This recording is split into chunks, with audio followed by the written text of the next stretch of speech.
My hot take this week is probably going to be my hot take for the rest of the year, which is this issue of the internal fight in the Democratic Party between sort of the mainstream Democrats, the center-left Democrats, and the Democratic Socialists. There was a really provocative piece in Atlantic in the last day by Jonathan Chait, and that I called "Liberals Are Now Fighting a Two-Front War." And essentially what he says is that when Democratic Socialist candidates in one in New York and some very deep blue districts, it was an embarrassment to the Democratic establishment, Democratic leadership. But this victory in Michigan by El-Sayed is a threat. And the premise of his piece is that moderate Democrats, there's sort of two main premises. The first is that moderate Democrats, center-left Democrats, have got to fight to control the party. But in the second is, really the basis of his argument is that people, I guess you'd say like me, who are center-left Democrats, have been concentrating on defeating Republicans, and the Democratic Socialists have been concentrating on defeating us, and that we have to get into the fight. He suggests a couple of things that are pretty obvious, sort of tactical things, like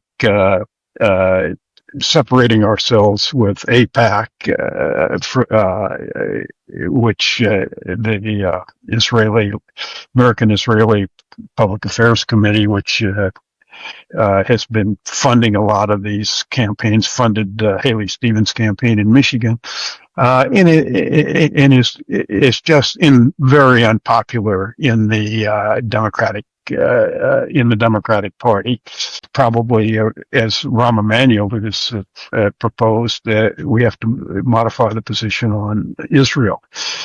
He also suggested that they have to make sure that they don't split votes in the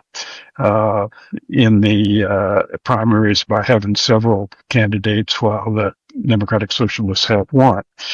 But the real argument he made is and this is the argument that I believe, is that we have to provide a real substantive alternative.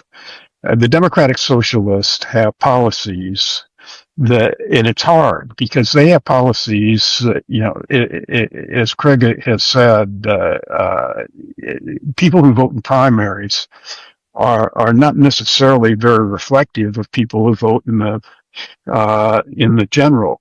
And in our primary,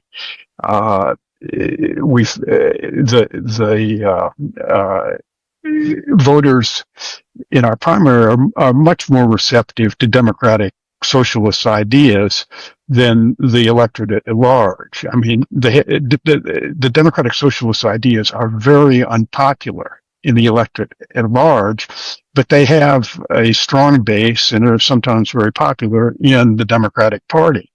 And so it's a hard challenge, but it can be done, because that's what we did in the other thing, incidentally, one of the things that Chait points out, he said, basically, the Democratic Socialists attack the